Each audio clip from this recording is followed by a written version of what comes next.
कल तक हमने सीआरपीसी को शुरू किया था। Before going into the CrPC, once again I will go recap. Law, we had known about law, two categories of law, civil law, criminal law. Civil law and criminal law के अंदर differentiation देखा हमने। उसके बाद criminal law को हमने touch किया है। क्रिमिनल लॉ के अंदर और सिविल लॉ के अंदर सोसाइटी को चलाने के लिए, to run the society, there are statutory laws. Statutory laws which has been formed by the central government in the parliament as well in the legislature in the this state. तो जो वो law हैं वो दो categories के अंदर गए हैं। एक क्रिमिनल साइड को डिनोट करते हैं, दूसरे सिविल साइड को डिनोट करते हैं, और इनका जो लिंकेज है वो है हमारा इंडियन एविडेंस एक्ट। तो ये यहां तक हमने कर लिया था। उसके बाद हमने स्टैट्यूटरी लॉज, क्योंकि बेसिकली हमें स्टैट्यूटरी लॉज के ऊपर जाना है। वो जूरिस्प्रूडेंस की बात थी, कैसे लॉ बना है, वो सारी चीजें अलग है, एकेडमिक है। लेकिन अगर आपको टेस्ट के अंदर जाना है, प्रोसीजर के अंदर जाना है, कोर्ट में रहना है, तो आपको स्टैट्यूटरी लॉज के साथ रहना पड़ेगा। तो now we are dealing with the first statutory law which is a procedural law, procedural law in criminal side, right, that is CrPC. तो सीआरपीसी को हमने शुरू किया था और उसको आगे बढ़ाते हैं। तो लीजिए, आगे बढ़ाने के लिए एक स्क्रीन लेता हूं मैं आपके सामने। अब स्क्रीन के ऊपर ये है हमारा स्क्रीन, तो इसको थोड़ा और बड़ा कर देता हूं ताकि आप लोग आराम से इसको पढ़ सकें, देख सकें। क्योंकि मैं तो लैपटॉप के ऊपर देख रहा हूं, मुझे अच्छा दिख रहा है, लेकिन आप अपने मोबाइल स्क्रीन के ऊपर देख रहे हैं, तो उसके लिए आपको स्पेशल थोड़ा सा और बड़ा करने की जरूरत है। तो लीजिए फ्रेंड्स, एक बार फिर से रिकैप है। Procedural law, statutory law in criminal side. Let's go. Criminal Procedure Code 1973, Act number 2 of 1974, which has been implemented in India on 25th January 1974. It having 37 sections, chapters and 484 sections. There are two schedules also. वो मैं बाद में आपको बताऊंगा schedules कहाँ कहाँ use होते हैं। But here we having 37 chapters and 484 sections. We are dealing with those only. Yesterday we have studied about, taken the bare knowledge. एक bare knowledge ली है अभी हमने। 3 दिन तक सीआरपीसी का इसी तरह से चलेगा। आपने इसको ऐसा मत सोचना कि ये क्या बच्चों वाला खेल शुरू हो गया। Don't think it. हम जो सीआरपीसी का चक्रव्यूह है उसके अंदर घुसने का दरवाजा हमने शुरू किया है। इस दरवाजे से अगर आप अंदर घुस चले गए, आराम से अंदर एंटर कर गए, तो धीरे धीरे आपको अलग अलग तरीके के वहां पर सिस्टम दिखेंगे, उनके अंदर आप आसानी से एंटर कर पाओगे। तो फ्रेंड्स, चैप्टर नंबर 1 प्रिलिमिनरी, मैंने पहले कहा था इसमें डेफिनेशंस होंगी, इसमें कहाँ कहाँ किस किस एक्सटेंट तक ये लॉ लगता है, क्यों बना है, इसमें क्या प्रोविजंस हैं, वो सारा चैप्टर्स में दिया जाता है, फर्स्ट प्रिलिमिनरी चैप्टर में दिया जाता है। तो सेक्शंस रहेंगे 1 to 5। हर एक चीज के, सीआरपीसी है चाहे कोई भी एक्ट है, उसके थंबनेल भी होते हैं, उसके कुछ ट्रिक्स होते हैं याद करने के।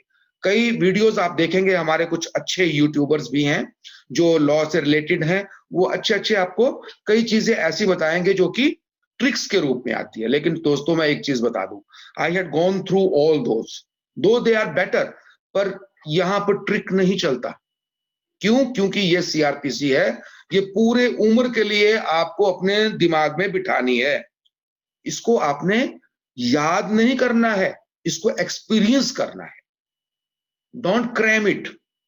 कोई भी चीज मैं बता रहा हूं, इसको आपने क्रैम नहीं करना है, रट्टा नहीं मारना है।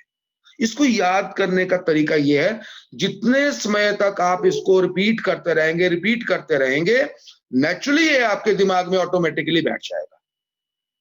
आज अगर मैं 28 साल की मेरी प्रैक्टिस है, तो 28 साल की प्रैक्टिस में शायद कितनी बार ये चीजें मेरे आंखों के सामने से गुजरी हैं, तो मैं समवट एक दो सेक्शन आगे पीछे हो सकता है, चैप्टर आगे पीछे हो सकता है, पर इमीडिएटली जब भी कोई कॉलिंग आएगी या रिकॉल होगा, कोर्ट के अंदर पूछा जाएगा किसी भी चीज को, तो एकदम से माइंड वहां चला जाता है कि yes this is in that chapter.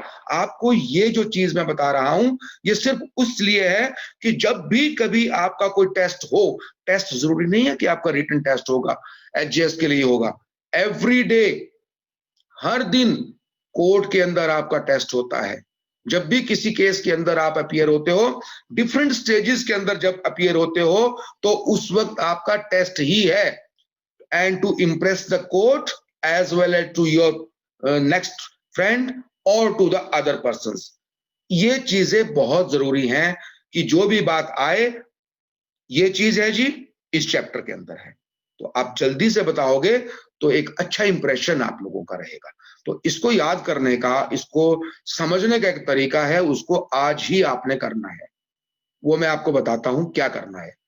जैसे मैंने स्लाइड शो बनाया है, आपने कुछ नहीं करना है, आपने एक बड़ा चार्ट लेना है, जैसे स्कूल में कॉलेज में हम करते थे, एक चार्ट लेना है, उसके ऊपर सीआरपीसी लिखना है, चैप्टर नंबर डाल देने हैं, इधर आपने सेक्शंस लिख रहे हैं इतने से इतने, जैसे प्रिलिमिनरी है सेक्शन 1 to 5, नेक्स्ट है चैप्टर नंबर 2 सच सेक्शन इतने से इतने, 3 इतने से इतने, ऐसे आपने एक चार्ट बनाना है अपना, और उसकी डिस्क्रिप्शन देने, चैप्टर नंबर 1 क्या बोलता है, चैप्टर नंबर 2 क्या बोलता है, 3 4 5 6 एंड सो ऑन 37 तक। कुछ नहीं करना है और अंदर बिल्कुल नहीं जाना है, सिर्फ आपने एक चार्ट बनाना है, थोड़े बोल्ड में स्केच पेन लेकर बनाना है उसको, चाहे आप 2 कलर्स 3 कलर्स में रख लें, रेड कलर में आप चैप्टर ले लें, दूसरे कलर में आप नाम ले लें उस चैप्टर का, और थर्ड में this section two this section, बस इतना सा काम आपने करना है। Will you do it? Yes sir. हाँ, अगर आपने ये काम कर लिया और उसको करने के बाद अपना जहां आप रेगुलरली बैठते हो, चाहे वो आपका बेडरूम है, चाहे डाइनिंग हॉल है, चाहे जो हमारी फीमेल सेक्शन है, मैक्सिमम टाइम आपका किचन में गुजरता है, तो कोई ऐसी जगह बना लो जहां उसको डिस्प्ले कर दो, चार्ट बना के उसको कहीं लगा दो।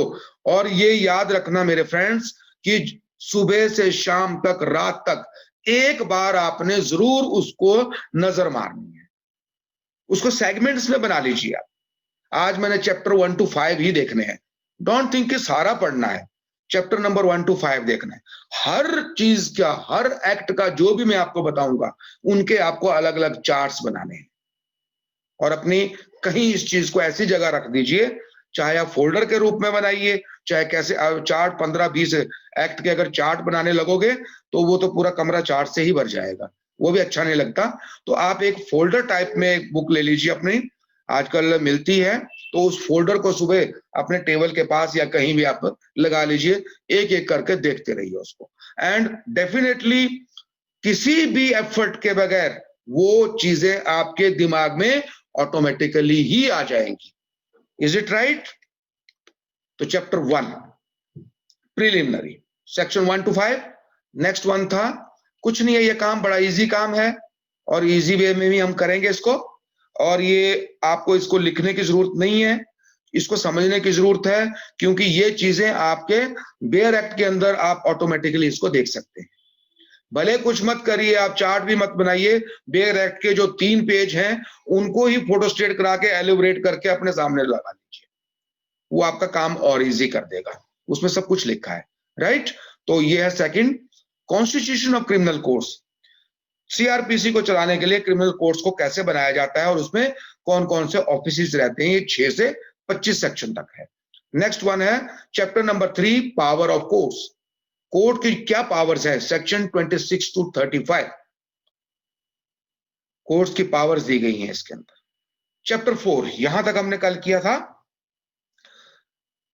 powers of superior officers of police, as I had yesterday taken this point, court को कोई भी प्रोसीडिंग को एड करने के लिए सबसे जो अटमोस्ट इंपॉर्टेंट जो एक मशीनरी है वो है पुलिस। क्यों? क्योंकि क्रिमिनल एक्ट के अंदर अगर हम देखेंगे, क्रिमिनल प्रोसीजर के अंदर देखेंगे, there are 4 stages, investigation, inquiry, trial and judgement, ये 4 पोर्शंस हैं। इसमें जब भी कोई चीज शुरू होगी क्रिमिनल साइड से, तो that starts from the investigation. और इन्वेस्टिगेशन कौन करता है? मैक्सिमम पुलिस करती है। इन एक एक्सेप्शंस है एक दो जगह, वो मैं बाद में बताऊंगा आपको, जहां कोर्ट भी इन्वेस्टिगेशन करता है। बट इन जनरल अगर देखा जाए तो ये सारा का सारा काम कौन करता है? वो करता है पुलिस डिपार्टमेंट। तो police department is a very important department for us in criminal side. और क्रिमिनल साइड को जब भी कोई कंप्लेंट होगी, कंप्लेंट के बाद अगर पुलिस को यह लगता है इन्वेस्टिगेशन के दौरान कि the arrest of the person is required for the investigation, for the further investigation, okay, तो उस वक्त क्या होगा? पुलिस के पास ये पावर्स रहेंगी to arrest the person, arrest करने की। इसमें पुलिस भी अरेस्ट कर सकती है, इंडिपेंडेंट पर्संस भी अरेस्ट कर सकते हैं, हम और आप भी अरेस्ट कर सकते हैं। डोंट थिंक ये पुलिस का ही काम है, हम भी कर सकते हैं, एक आम सिविलियन कर सकता है। वो 41 से लेकर 60 सेक्शन तक, 41 to 60 सेक्शन जो सीआरपीसी के हैं उसमें अलग अलग प्रोविजन दिए गए हैं, कब पुलिस कर सकती है, कब किसी को अरेस्ट की जरूरत है, कैसे अरेस्ट होगी, पुलिस के अलावा और कौन कौन से लोग हैं, कैसे कैसे अरेस्ट को प्रोसीड कर सकते हैं। 41 to 60 हम जाएंगे इन सेक्शंस के अंदर जब हम सेकेंडरी फेज में जाएंगे, अभी प्राइमरी फेज है हमारी, right. Next one, chapter number 7, processes to compel appearance. Appearance कहां? यहां पहले पिछले चैप्टर में था arrest. Arrest means anything done by the police अपने लिए, इन्वेस्टिगेशन पार्ट के लिए। अब यहां प्रोसेस टू कंपेल अपीयरेंस है, चैप्टर 6 है जो प्रोसेस टू कंपेल अपीयरेंस, मतलब कि किसी भी व्यक्ति को कंपेल किया जाए पेश होने के लिए, पेश होने के लिए, ठीक है। तो पेश होने के लिए कहां पेश होना है? कोर्ट्स के अंदर, क्योंकि उसमें 4 तरह के हैं, आप स्क्रीन देख लीजिए। 4 तरह से किसी व्यक्ति को कंपेल किया जा सकता है। अपग्रेड हो गया, 10 मिनट रहे हैं इसके, इमीडिएटली इसके बाद वो प्रोसेस आपको पता है। आफ्टर 5 और 6 मिनट्स आप दोबारा से अपनी इस ऐप को कनेक्ट करेंगे। इवन देन मैं अभी चल रहा हूं, 9 मिनट 45 सेकंड अभी बाकी है हमारे पास। तो प्रोसेस ऑफ कंपेलिंग की जो बात आ रही है, तो उसके अंदर फ्रेंड्स हमें क्या करना है? प्रोसेस के अंदर there are 4 methods to compel a person to appear before the court. Number 1, section 61 से 690 तक है, ये डिफरेंट कैटेगरीज के अंदर है। सबसे पहले आपने सुना होगा समन केस। समन भेजा जाएगा, एक नोटिस भेजा जाएगा व्यक्ति को कि you are hereby directed to appear before the court, you are hereby directed to appear before the court. Summon से अगर नहीं आता है कोई, थोड़ा सा जरा शैतान है, then the court will issue the warrant. Warrant जाते, समन जाता है प्रोसेस सर्वर के थ्रू, ये पुलिस भी ले जाती है, लेकिन सिर्फ इंटीमेटरी होता है। वारंट केस के अंदर जो वारंट होता है, तो उसमें 70 to 81 सेक्शन के अंदर प्रोसेस दिया गया है, उसके अंदर वारंट होगा to arrest that person. The power will be given to the police और any other agency to arrest that person and bring that person before the court. ये वारंट। फिर अगर वारंट से भी नहीं आता है, मिलता ही नहीं है, सम्मन लेने वाला कोई नहीं है, वारंट हो गया लेकिन आदमी नहीं मिल रहा है जिसकी प्रेजेंस जरूरी है, तो फिर प्रोक्लेमेशन एंड अटैचमेंट होती है। प्रोक्लेम्ड ऑफेंडर, फिर हश्तियार लगता है, उसकी एक अलग प्रोसीडिंग चलती है, 82 to 68 में उसका प्रोसीजर लिखा गया है। कैसे प्रोक्लेम्ड ऑफेंडर बनेगा, कैसे उसकी प्रॉपर्टी को अटैचमेंट किया जाएगा, और कैसे और चीजों को देखा जाएगा, तो वो सारी चीजें उसके अंदर ली जाएंगी। तो आप उसको फिर देखेंगे हम, okay. 82 to 86। Thereafter 4th one है, there are some other rules also. Proclamation से भी नहीं मिल पा रहा है, प्रोक्लेमेशन से भी नहीं मिल पा रहा है वो व्यक्ति, तो उसके बाद कुछ और प्रोसेसेस हैं to compel him to appear. वो है 87 से 90 तक। विशाल अपना बेटे बंद कर दीजिए वीडियो। सुन रहे हैं ना आप मुझे?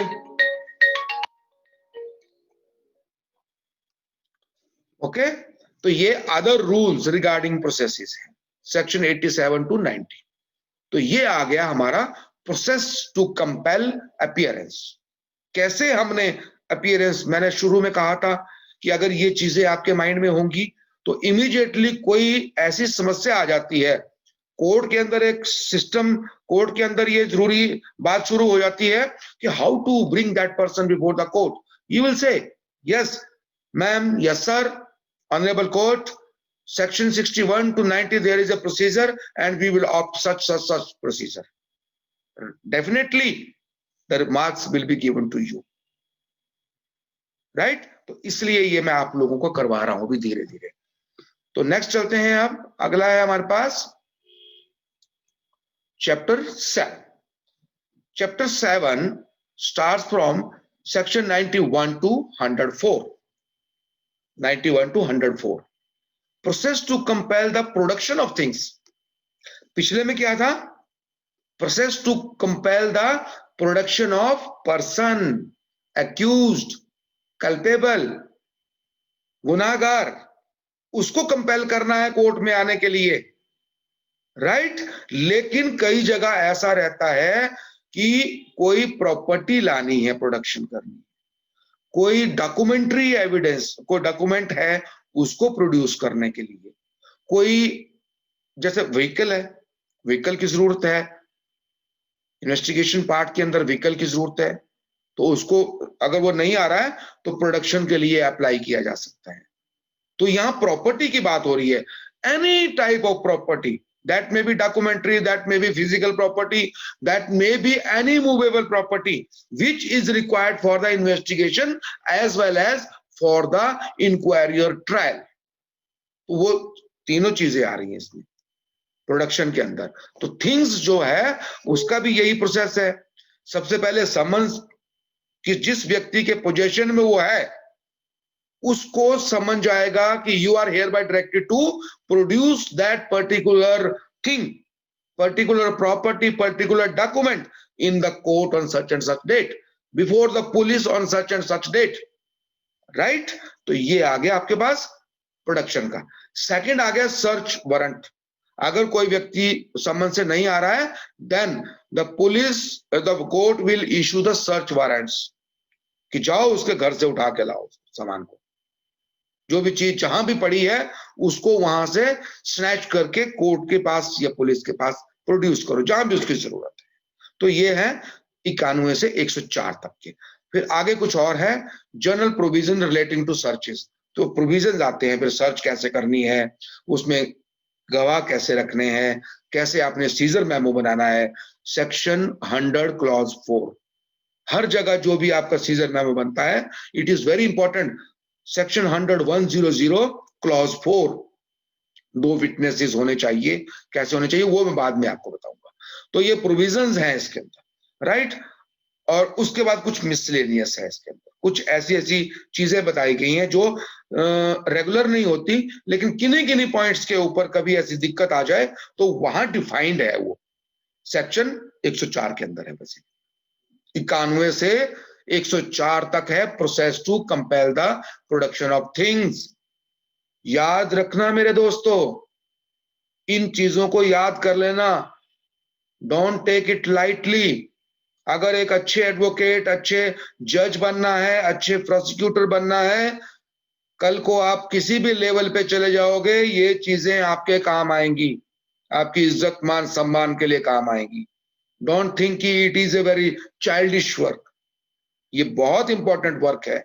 सीआरपीसी पढ़ने का, समझने का सबसे बेस्ट तरीका है। तो ये चार्ट आपने बनाना है, उस चार्ट में रोज इनको पढ़ना है, जैसे आप किसी भजन को, किसी कीर्तन को करते हैं, किसी आरती को पढ़ते हैं। इसके बारे में आप समझ लीजिए, ये आपकी रोजी रोटी है, ये आपका प्रोफेशन है। तो इसको उस एंगल से आपने देखना है, चार्ट जरूर बना लेना आप सब। लीजिए नेक्स्ट है चैप्टर 7A। पिछला था चैप्टर 7, 91 to 104। अब अगला आ गया हमारे पास चैप्टर 7A। 7A ये अलग से इंट्रोड्यूस हुआ है। ए का मतलब ऐसा है 6 के बाद 7 था, 7 के बाद 8 था, लेकिन कोई अमेंडमेंट हुई है सीआरपीसी के अंदर, वहां पर यह अमेंडमेंट के बाद आया है। और लास्ट अमेंडमेंट 2018 में हुई है सीआरपीसी के अंदर। क्या क्या अमेंडमेंट्स हुई हैं वो मैं बाद में डिस्कस करूंगा आप लोगों से, जब हम सेकेंडरी फेज में जाएंगे। तो वहां क्यों क्या था पहले, क्यों चेंज हुआ, निर्भया कांड के बाद काफी चेंजेस आई हैं सीआरपीसी के अंदर, तो उनको हम डिटेल में डिस्कस करेंगे, राइट। तो अब आता है chapter 7A section 105, reciprocal arrangements for assistance in certain matters and procedure for attachment and forfeiture of property। Reciprocal arrangements हैं, कुछ ऐसे स्पेशल अरेंजमेंट्स किए गए हैं जहां पर कि 194 टू 104, 91 टू 104 तक के जो प्रोविजन है वो नहीं चल पाए, तो वहां स्पेशल अरेंजमेंट्स किए गए हैं। किस लिए? Matters and procedure for attachment and forfeiture. Summon से नहीं आ रहा है, वारंट से नहीं आ रहा है, प्रोक्लेमेशन से नहीं मिल रहा है, उसके बाद क्या होगा? फॉरफीचर ऑफ प्रॉपर्टी होगा, चौथा क्लॉज के अंदर। तो उसके लिए कुछ रेसिप्रोकल अरेंजमेंट्स किए गए हैं। फ्रेंड्स, अभी टर्मिनेट होने वाली है हमारी वीडियो, किसी भी वक्त हो सकती है, तो आपने वही प्रोसेस करना है। आफ्टर 6 मिनट्स नोट कर लीजिए अपने पास, 6 मिनट बाद आपने दोबारा से कनेक्ट करना है, और जितना जल्दी हो सके, क्योंकि मैं आज आपको काफी कुछ कराना चाहता हूं। 3 दिन मैंने सीआरपीसी के लिए रखे हैं, पिछला कल था, आज है, कल है हमारे पास, और हो सकता परसों तक हमने ये करना है खत्म। तो आज आपका समय ज्यादा चाहिए मुझे, जल्दी और बी क्विक, ठीक है। तो अब मैं अगला जो करूंगा वो इसके बाद ही करूंगा, अगली मीटिंग में। अंदर हमने पहले देखा था पिछले रिकैप में, उसमें क्लास में, तो रेसिप्रोकल चीजें अटैचमेंट और फॉरफीचर के लिए उसमें कुछ प्रोविजन दिए गए हैं। Next one, chapter 8, security for keeping the peace and for good behaviour.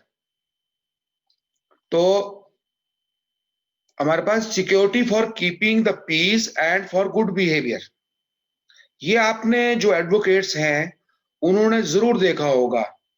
107, 150, 151 sections जो एसटीएम के पास लगते हैं को केसेस, 107, 150, 151, वो है security for keeping the peace and for the good behaviour.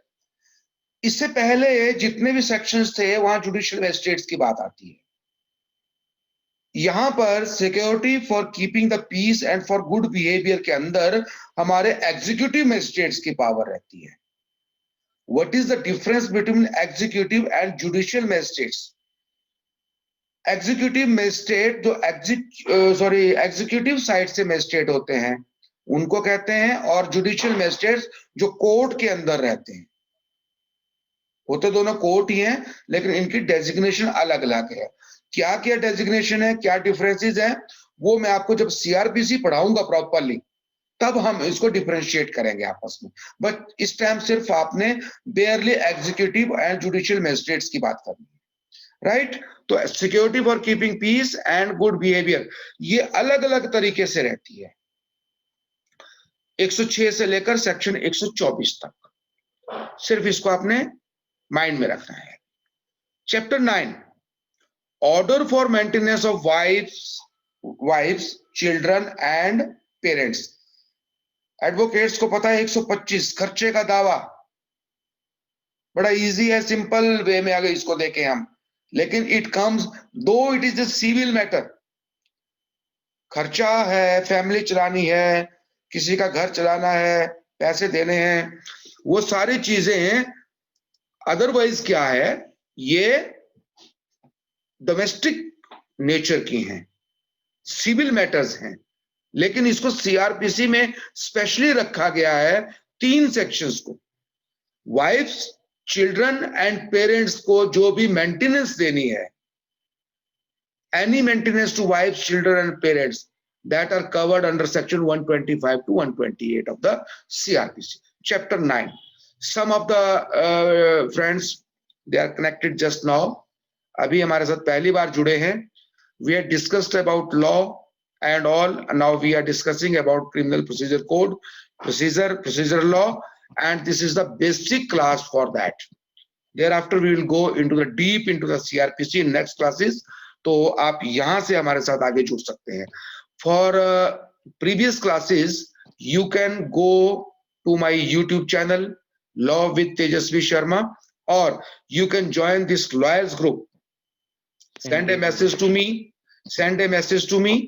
and I will connect you in this. जितने भी मेरे वीडियो पिछले जो हमने क्लासेस की हैं, जो ज्यूरिस्प्रूडेंस से लेकर क्रिमिनल लॉ और सिविल लॉ बारे में लंबी लेंथी क्लासेस थी, उनको अगर आपने देखना है तो आप इस यहाँ पर उसका मैं लिंक देता हूं, उस वीडियो को डालता हूं, उसी लिंक से आप मेरे YouTube लिंक के ऊपर जुड़ जाओगे, वहां आप देख सकते हैं इन चीजों को.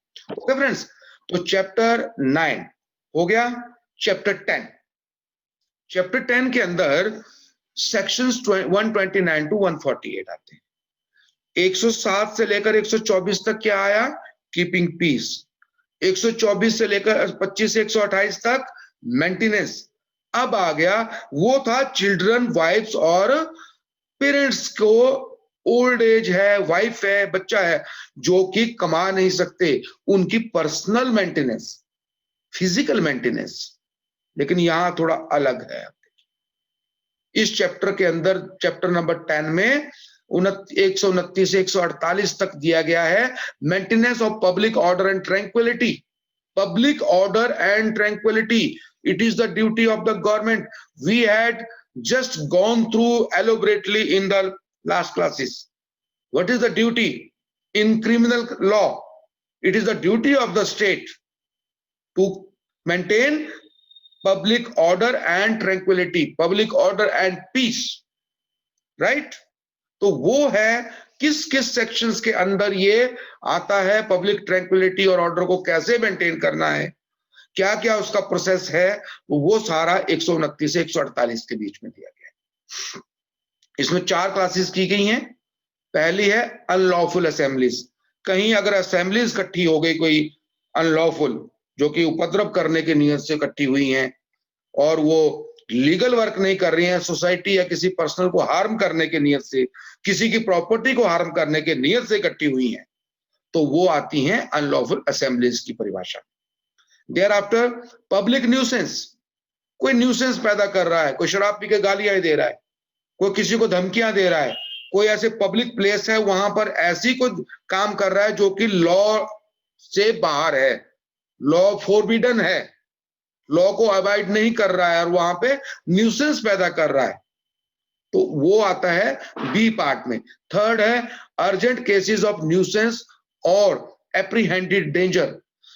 न्यूसेंस अर्जेंटली भी होता है कई बार कि उसको इमीडिएट हमने कंट्रोल करना है न्यूसेंस को, या डेंजर जो आने वाला है, एप्रीहेंडेड मतलब आने वाली परिस्थिति को बचाना है, एप्रीहेंड करना है उसको, उस परिस्थिति को भांपना है हमने कि ऐसा हो सकता है अगर इस न्यूसेंस को हमने नहीं रोका.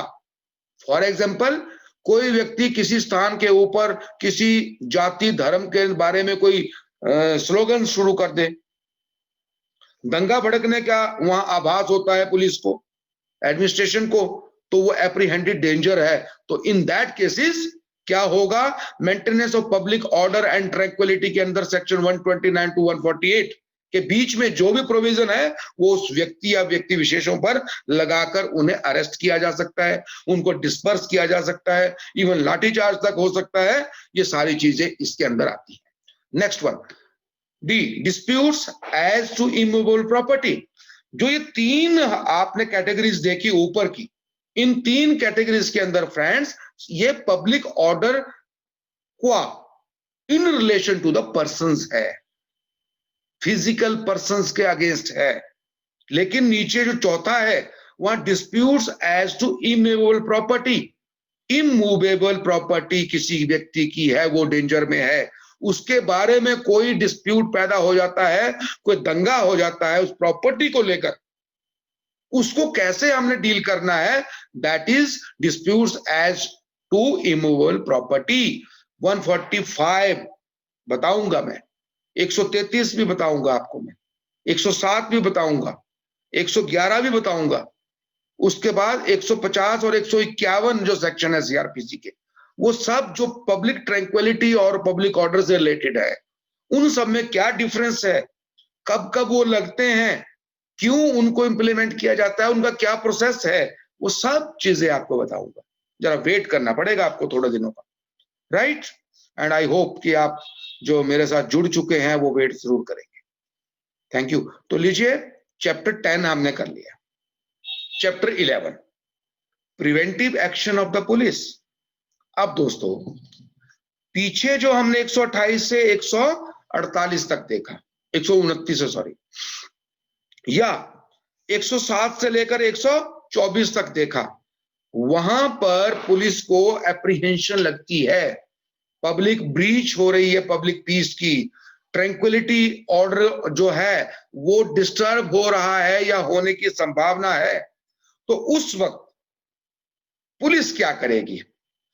देखो, पहले क्या है 107-50 में, 107-51 में, 150 नोट करना है इसको, या जो हमारे सेक्शंस थे 129 से लेकर 148 तक, उनका आइडेंटिफाई पुलिस ने कर दिया कि ये पब्लिक ट्रैंक्विलिटी और ऑर्डर को डिस्टर्ब कर रहे हैं। फिर हमें एक्शन लेना है, पुलिस को एक्शन लेना है। तो एक्शन कैसे लेना है, वो सिर्फ उन्होंने आइडेंटिफाई किया उस चीज को उन पिछले सेक्शंस के अंदर। अगर कोई पब्लिक ट्रैंक्विलिटी और ऑर्डर को डिस्टर्ब कर रहा है तो 141, 92, 153 जो सेक्शंस हैं, वहां प्रोसीजर दिया गया है प्रिवेंटिव एक्शंस। प्रिवेंटिव, एक डिटेंशन होती है, जेल में डालना, प्रिवेंट करना, प्रिवेंटिव मतलब उस पर्टिकुलर सिचुएशन को वहां से हटाना है, प्रिवेंट करना है। 5, 10, 15 लोग इकट्ठे होकर नारे लगा रहे हैं, तो पुलिस क्या करेगी, या तो उनको वहां से पकड़ कर किसी और जगह ले जाएगी या फिर उनके ऊपर लाठीचार्ज भी कर सकती है, उनको हटाना है वहां से, प्रिवेंट करना है, उस पर्टिकुलर सिचुएशन को आने से रोकना है। थर्ड क्या कर सकती है, पानी फेंक सकती है, आंसू गैस फेंक सकती है। इंटेंशन क्या है इसके पीछे से, प्रिवेंट करना है, उस पर्टिकुलर ऑफेंस को होने से रोकना है। पब्लिक ट्रैंक्विलिटी और पब्लिक का जो पीस है, ऑर्डर है, लॉ के अनुसार बनाया गया है, उसको फिर से रिस्टोर करना है। This is chapter 11। ओके, तो अब चैप्टर नंबर 12 में चलते हैं। Information to the police and their powers to investigate. अब यहां पर आता है बहुत इंपॉर्टेंट ये चैप्टर है, बहुत लेट आया लेकिन आ गया। चैप्टर 1 से 11 तक हमने पुलिस भी पढ़ लिया, कोर्ट भी पढ़ लिया, प्रिवेंटिव मेजर भी पढ़ लिए, सब कुछ देख लिया, मेंटेनेंस भी देख ली, पब्लिक ट्रैंक्विलिटी और ऑर्डर को मेंटेन करने के प्रोसेस भी देख लिए। लेकिन जो भी चीज अब यहां से शुरू होता है फ्रेंड्स, आईपीसी का काम। कोई भी ऑफेंस, जितने भी हमने पीछे देखे, या तो कोर्ट्स की पावर देखी, पुलिस के काम देखे, या हमने प्रिवेंटिव मेजर्स देखे। प्रिवेंटिव मेजर्स कहीं भी किसी भी सब्सटेंटिव लॉ में नहीं है मेंशन्ड। अब यहां से शुरू होता है सब्सटेंटिव लॉ, जिसको हम शुरू से पढ़ते आ रहे हैं। आईपीसी को कहां प्रोसीजर में लाना है, एनडीपीएस को कहां प्रोसीजर में लाना है, पॉक्सो को कहां लाना है, राइट। सारी जितने भी हमारे एक्ट्स हैं, क्रिमिनल एक्ट्स हैं, वो यहां से शुरू होते हैं। अब पीछे सारा सीआरपीसी का काम था, प्रोसीजर का काम था, कोर्ट्स का काम था, पुलिस का काम था, कोर्ट्स बनाने का काम था, उनको पावर्स देने का काम था। लेकिन अब शुरू होता है असली काम, जिसके लिए हम इतनी मैराथन करी है हमने इतने दिनों से। 154 to 176, every advocate and every student और इवन द एक लेमैन भी जानता है, एक जनरल पब्लिक भी जानती है इस चीज को, जिनको कानून से कोई लेना देना ही है, वो भी जानते हैं कि एक शब्द को, वो है FIR, फर्स्ट इंफॉर्मेशन रिपोर्ट। और आप सब तो जानते ही हैं, first information report is the information to the police and their powers to investigate. I had clearly mentioned there are 4 stages of criminal law. CRPC के अंदर 4 स्टेजेस हैं। पहली इन्वेस्टिगेशन है, दूसरी इंक्वायरी है, तीसरी ट्रायल है, चौथा हमारे पास जजमेंट है। उन 4 में से जो पहला पार्ट शुरू होता है, it starts from the police in general. Exceptionally there are some sections जो कोर्ट को दिए गए हैं, वो मैं अभी आने वाले हैं थोड़ी देर बाद आगे। लेकिन पुलिस के पास सबसे पहले कोई ऑफेंस होता है, कोई सब्सटेंटिव वायलेशन, रूल की वायलेशन होती है, कोई क्राइम होता है, तो उसकी सबसे पहला काम होता है FIR दर्ज करना। FIR is the primary source of work, वहां से शुरू होता है हमारा काम। तो FIR दर्ज होगी, information to the police and their powers to investigate. ये पावर्स दी गई है। पहले FIR दर्ज कैसे करनी है, किस किस सेक्शन में करनी है, कैसे उसको आगे चलाना है, यहां कॉग्निजेबल नॉन कॉग्निजेबल ऑफेंसेस की बात भी आएगी, यहां पर प्रोसीजर की बात भी आएगी, एविडेंस कैसे रिकॉर्ड करनी है, इन्वेस्टिगेशन को आगे कैसे बढ़ाना है, कैसे पुलिस उसको एविडेंस लेगी, डॉक्यूमेंट्री कैसे लेगी, ओरल कैसे लेगी, उनकी वेरेसिटी क्या है, ये सब चीजें इसके अंदर। और सब बाद में इंक्वेस्ट रिपोर्ट बनानी है, चालान बनाना है, चालान बनाकर कोर्ट में पेश करने का काम 154 से 176 तक है। Investigation part, first part of CRPC with the police, only with the police. तो ये दोस्तों 154 से 176 तक इन जनरल पुलिस वर्क है। तो बहुत इंपॉर्टेंट है चैप्टर 12, याद रखिएगा इसको। आप आगे चलते हैं। Jurisdiction of the criminal courts in inquiries and trials. Jurisdiction of the criminal courts in inquiries and trials मैंने पहले ही याद करवा दिया है आपको। इन्वेस्टिगेशन शुरू हो गई, 176 पे खत्म हो गई। पहला पार्ट CRPC का बाहर, पुलिस का काम बंद। CRPC में यहीं तक काम है। ओके, तो अब आता है जुरिस्डिक्शन। इन्वेस्टिगेशन के बाद कौन सा पार्ट आता है? Inquiry, pre trial, which is being done by the magistrate only. Pre-trial, inquiry, trial, judgment, these are the parts of which are to be done by the judge, by the magistrate, and investigation will be done by the police. तो police का काम खत्म 166 तक, 177 to 189। jurisdiction of the criminal courts in inquiries and trials। अब court की यहां पर powers दी गई हैं। सुप्रीम कोर्ट की क्या है, हाई कोर्ट की क्या है, डिस्ट्रिक्ट सेशन कोर्ट की क्या है, CGM की क्या है, जुडिशियल मजिस्ट्रेट की क्या है, मेट्रोपॉलिटन मजिस्ट्रेट की क्या है, क्लास 1 मजिस्ट्रेट की क्या है, क्लास 2 मजिस्ट्रेट की क्या है। They are the branches of magistrates, judicial magistrates, जजेस, राइट। तो सेक्शन 177 से 189 तक जब भी कोई बात आए, yes, under which power the magistrate is doing, sir 177 to 189, these are the provisions. इसलिए दोस्तों ये बता रहा हूं आप लोगों को, राइट। तो चलिए आगे चलते हैं। चैप्टर आ गया हमारे पास 14th chapter, conditions requisite for initiation of proceedings. अब मैजिस्ट्रेट ने इंक्वायरी कर ली, इंक्वायरी कर ली 177 to 189 तक पूरा प्रोसेस कोर्ट ने देख लिया, and magistrate is confident, yes I can pursue for the trial, for the next process which is to be done under CRPC। Court ने प्राइमा फेसाई देख लिया कि the challan which has been presented by the police and the investigation which has been conducted by the police prima facie shows the element of crime against a person, element of crime जहां पर court ने inquiry के अंदर check कर लिया, तो अगला काम शुरू हो जाता है, वो चलता है फिर ट्रायल की ओर। Right friends? तो conditions requisite for initiation of proceedings, अभी इनिशिएट करना है, हम इंक्वायरी से ट्रायल की ओर बढ़ रहे हैं। अब किसके साथ?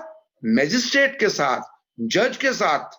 तो 190 से 199 तक जो प्री रिक्विजिट कंडीशंस हैं, कौन कौन सी कंडीशन रहेंगी, क्या करना होगा उस वक्त जब जज ये मान गया कि yes this is the case, fit case for the trial, तो वहां पर 192 199 लगेगा। वो पढ़ना पड़ेगा, हम सभी को धीरे धीरे पढ़ना पड़ेगा, समझना पड़ेगा। Then we will the master of the crime, criminal law. Okay, तो आगे चलते हैं। 15 chapter 15 complaints to magistrates. Complaints to magistrates. अब दोस्तों क्या होता है, 154 हमारे पास कंप्लेंट आए, 154 सीआरपीसी के अंदर कोई भी व्यक्ति पुलिस स्टेशन में जाके एफआईआर दर्ज करवा सकता है अपने खिलाफ हुए कार्य को, जो भी उसके खिलाफ हुआ है एज ए विक्टिम, वो वहां रिपोर्ट करके इनिशिएशन करवा सकता है क्रिमिनल प्रोसीडिंग्स की। लेकिन देयर आर सर्टेन थिंग्स, हो सकता है कि पुलिस हमारी रिपोर्ट को ना लिखे, हो सकता है कि पुलिस को जो पावर ही ना हो उन रिपोर्ट्स को लिखने की, क्योंकि there are certain sections which are cognizable and there are certain sections which are non cognizable. अब कॉग्निजेबल नॉन कॉग्निजेबल हम तब पढ़ेंगे जब हम 154 को पढ़ेंगे आईपीसी के, सीआरपीसी के अंदर। लेकिन अभी बस इतना समझना है, cognizable offences are the offences which are directly investigated by the police.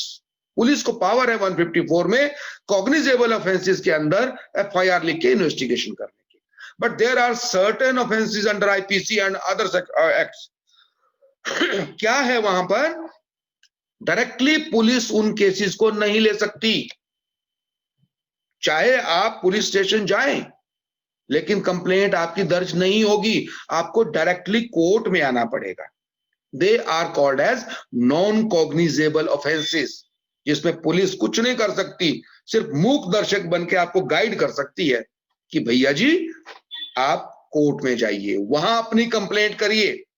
तो कंप्लेंट्स टू मजिस्ट्रेट के अंदर जो मैंने एक बार इससे पहले कहा था कि investigation part is generally with the police only, but these are the exceptions. यहां वो एक्सेप्शंस हैं जहां 200 से 203 सेक्शन के अंदर पुलिस डायरेक्टली कोर्ट के अंदर जैसे एफआईआर कराते हैं हम, वो one sort of that kind, उसी तरह से डायरेक्ट कंप्लेंट करेंगे। मैजिस्ट्रेट ही आपका विटनेस लेगा, मैजिस्ट्रेट ही एक इंक्वायरी ऑफिसर की तरह काम करेगा। क्या क्या प्रोसेस उसमें रहेंगे, कैसे वो करेगा, वो हम बाद में देखेंगे। लेकिन complaints to magistrates chapter 15 sections 200 to 203 मेरे ख्याल से क्लियर हो गया आपको। अब चलते हैं चैप्टर नंबर 16 के ऊपर। Today I will try to go up to 20, chapter 20 तक जाना है। अब हमें थोड़ा मैं इसको जल्दी में करवा रहा हूं, लेकिन क्योंकि because you had gone through all these things, so ज्यादा इसके ऊपर स्ट्रेस करने की जरूरत नहीं है। पर इवन देन कोई न्यू हमारे बिगिनर्स हैं, न्यू स्टूडेंट्स हैं, लॉ स्टूडेंट्स हैं, या जिन्होंने लॉ अभी वकालत शुरू ही की है, उनके लिए भी ये इंपॉर्टेंट फैक्टर है। तो commencement of proceedings before magistrate, commencement शुरू होना, प्रोसीडिंग क्रिमिनल प्रोसीडिंग, बिफोर सामने किसके? मैजिस्ट्रेट्स के, जजेस के। राइट? जो एग्जीक्यूटिव मैजिस्ट्रेट्स का मैंने पहले कहा था उनका पार्ट खत्म हो गया, उनका पार्ट 153 तक है। 107 से शुरू होता है, सिर्फ 125 से 128 को छोड़ दीजिए बीच में, उस चैप्टर को छोड़ के 106 से लेकर 153 सीआरपीसी तक एग्जीक्यूटिव मैजिस्ट्रेट्स की बात आती है। उसमें tehsildar AC first grade, SDM, deputy commissioner, उसके बाद आपके जो एडिशनल डिप्टी कमिश्नर होते हैं, डिप्टी कमिश्नर होते हैं, एडीसी वगैरह, एडीएम वगैरह, वो सारे एग्जीक्यूटिव मजिस्ट्रेट्स में आते हैं। उनकी पावर्स है वो सारी चीजें, to maintain peace and tranquillity. यहां पर अब प्रोसीडिंग चल पड़ी है, कोर्ट जुडिशियल प्रोसेस के अंदर आ गए हम चैप्टर 16 में। तो commencement of proceedings before magistrates, section 204 to 210। Court ने मान लिया कि पुलिस की इंक्वायरी, इन्वेस्टिगेशन या 200 से लेकर 203 सेक्शन के अंदर जो कोर्ट ने एज ए इन्वेस्टिगेटर किसी प्रोसेस को, नॉन कॉग्निजेबल ऑफेंस को एविडेंस कलेक्ट की, वो it is sufficient to proceed further. Police की इन्वेस्टिगेशन या कोर्ट की अपनी इन्वेस्टिगेशन में ये पाया गया कि हां, इस फलाना व्यक्ति ने अपराध किया है, ये प्राइमा फेसी दिख रहा है, it seems to be, court convince है कि there is sufficient evidence to proceed further against, to go into the trial. तो वहां पर प्रोसेस जो है, कैसे कोर्ट उसको प्रोसेस में लाएगा, 204 से लेकर 210 तक। इसमें आता है फ्रेंड्स वो वाला पार्ट जहां सम्मन, वारंट्स, उसको बुलाना है, production of the persons in the court, पेश होना है ट्रायल के अंदर। तो ये प्रोसेस 204 से लेकर 210 तक इसके अंदर आता है। Is it right? अब आता है अगला, बहुत इंपॉर्टेंट है, बहुत ही इंपॉर्टेंट है। इंक्वायरी खत्म, इन्वेस्टिगेशन पहले खत्म हो गई थी, इंक्वायरी शुरू हो गई थी, पुलिस का काम खत्म, जज का शुरू। 176 में इन्वेस्टिगेशन खत्म हुई, 177 से इंक्वायरी शुरू हो गई, और इंक्वायरी कहां तक रही, 210 तक। That is pre trial proceedings in the court. अब आ गया, कोर्ट को लगता है कि प्री ट्रायल हो चुका, हमने समझ भी लिया, सोच भी लिया, ट्रायल भी करना है, आदमी को पनिश भी करना है या उसको एक्विट करना है, लेकिन उसको अगले प्रोसेस में कैसे लाना है। पेश भी हो गया है व्यक्ति सामने, तो सबसे पहले उसको क्या करेगा हमारे जज साहब, मैजिस्ट्रेट साहब क्या करेंगे, उसके ऊपर चार्ज लगाएंगे। एक नोटिस ऑफ एक्विजिशन होता है, एक कंसिडरेशन ऑन चार्ज होता है। What is the difference between notice, NOA, notice of acquisition, and charge? इसका बहुत ही सिंपल और बड़ा टेक्निकल जो डिफरेंस है वो मैं तब बताऊंगा आपको जब वो चलेंगे। लेकिन नोटिस ऑफ एक्विजिशन का बड़ा बेयर सा समझ लीजिए, जो पीटी केसेस हैं, छोटे केसेस हैं, 3 साल से कम की सजा वाले हैं, मान लीजिए फॉर एग्जांपल, उनमें हम नोटिस ऑफ एक्विजिशन, जहां हमें क्या बोलते हैं उसको, समरी ट्रायल करना है, समरी ट्रायल में नोटिस ऑफ एक्विजिलेंस लगाया जाएगा कि तुम्हारे खिलाफ ये अपराध तुमने किया कि नहीं किया, ये एविडेंस आ रही है, इसके बारे में आपका क्या कहना है। राइट? एक मिनट ठहरो, अपग्रेडिंग की ओर जा रहा है हमारा, तो हाँ, तो दोबारा से हमारे टाइम खत्म हो गया है, 10 मिनट बाकी बचे हैं, तो आई थिंक हम पहुंच जाएंगे अपने गंतव्य स्थान तक।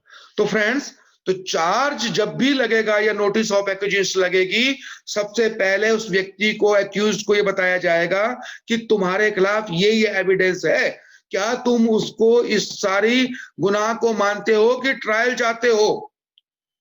तो एक्यूज क्या लिखता है, आई प्लीड नॉट गिल्टी, मैं नहीं मानता इसको, मेरे खिलाफ जो अपराध, ये जो चार्ज लगाए गए हैं, जो मेरे खिलाफ आरोप लगाए गए, आरोप, चार्ज का मतलब आरोप होता है, ये आरोप गलत है, मैं ट्रायल फेस करना चाहता हूं। तो यहां से शुरू होता है तीसरा स्टेज, वो उसे हम कहते हैं trial stage. Investigation, inquiry and trial, बड़ा इंपॉर्टेंट है, इनको आपने याद रखना है। पुलिस, जज, 2 का पार्ट है, 3 पार्ट्स में इंक्वायरी, ट्रायल एंड जजमेंट, ये 3 पार्ट्स हैं हमारे। तो चार्ज लग गया। Number 1, form of charges. क्या क्या फॉर्म है किस किस चार्ज के, वो स्पेसिफाइड लिखा होता है। इस सेक्शन के अंदर ये चार्ज है, इस सेक्शन के अंदर ये चार्ज है। और फिर दूसरा जो पार्ट आता है, कई जगह एक चार्ज के साथ कुछ और जोड़ना पड़ता है, कई सेक्शंस और लग जाते हैं। Jointer of charges, jointer of charges, joint करना है उन चार्जेस को, साथ में क्लब करना है। यहाँ पे कुछ और भी बड़ी इश्यूज है। कई जगह ऐसा होता है कि 3 ऑफेंसेस का अलग अलग ट्रायल चल रहा है, उनको कैसे इकट्ठे करना है, वो भी इसी में आता है। तो 211 से 224 तक we discuss about the charge, the trial stage of the court. The trial of the court starts from this 211 and goes up to judgment. Goes up to judgment. अब ट्रायल पार्ट में आ गए हम, तो आगे देखते हैं। नेक्स्ट है trial before a court of session.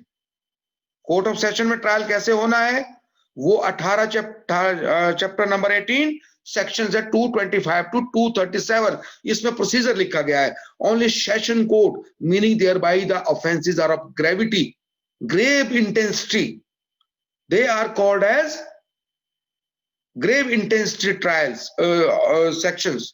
तो वहां पर हीनियस क्राइम्स होंगे। तो सेशन कोर्ट में कैसे चलता है, लोअर कोर्ट्स में कैसे चलता है, वो अलग अलग प्रोसीजर है।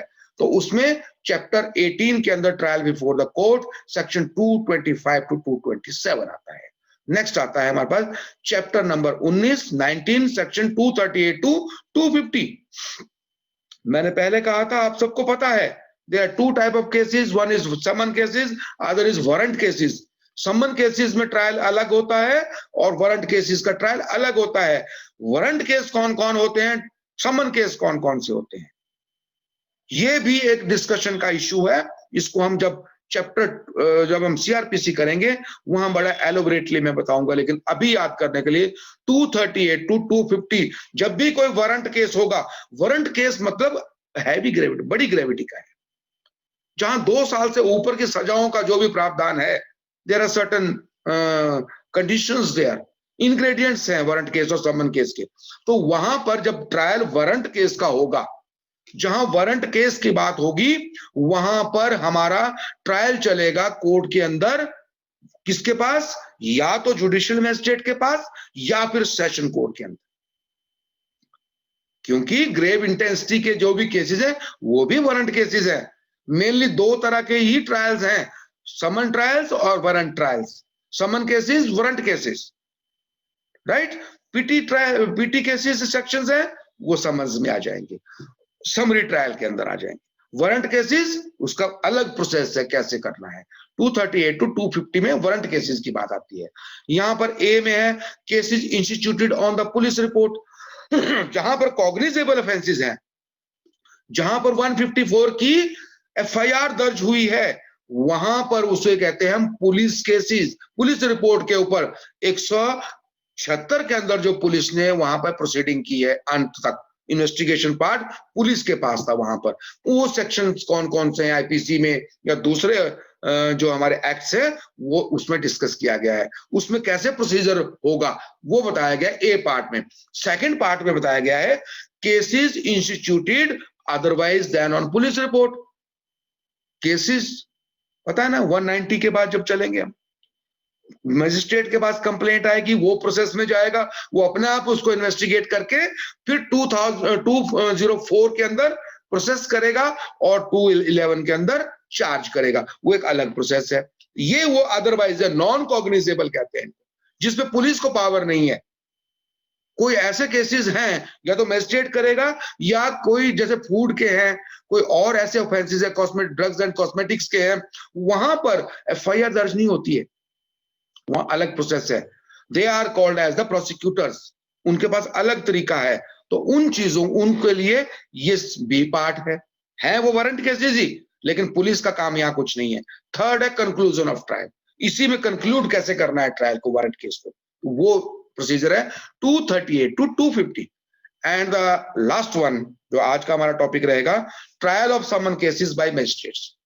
मैजिस्ट्रेट ट्रायल समन केसेस में कैसे करेगा, इसको बताने की जरूरत नहीं, आपने पहले समझ लिया सारा, सेक्शन 251 टू 259। तो आज हमारा 20 चैप्टर तक हमने कर लिया, सीआरपीसी को हमने 60% समझ लिया, मेन समझ लिया, उसका प्रारूप समझ लिया, उसका अब अंदर दिमाग समझेंगे, अंदर शरीर के अंदर उसके क्या क्या कंटेंट है वो बाद में देखेंगे, लेकिन हमने बेसिक तौर के ऊपर समझ लिया कि सीआरपीसी क्या बोलती है, क्या समझती है। राइट फ्रेंड्स, तो अब मैं थोड़ा स्क्रीन को लेता हूं और स्क्रीन के ऊपर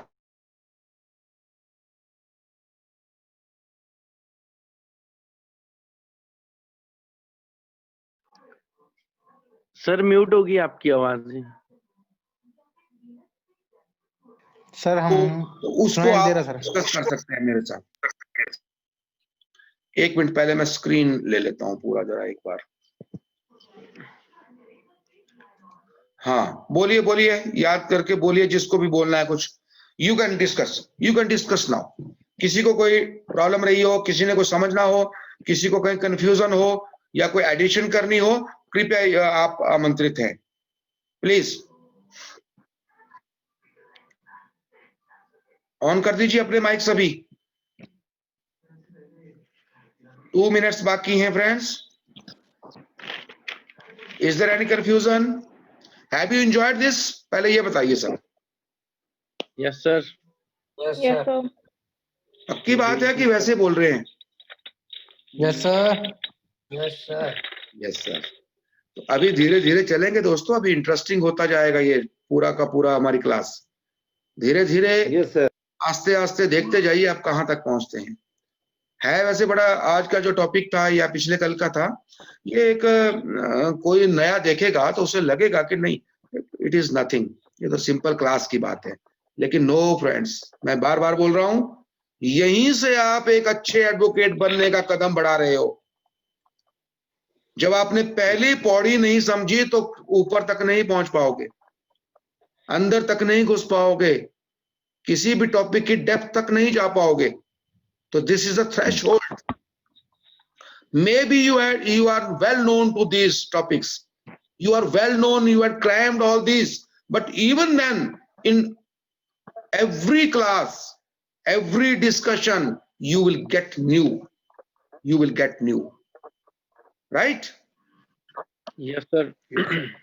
हाँ, तो ये एक नौजवान मेरे साथ नए जुड़े हैं, सुरेंद्र सिंह सर। हैं? सुरेंद्र सर मेरा फ्रेंड सोलन से।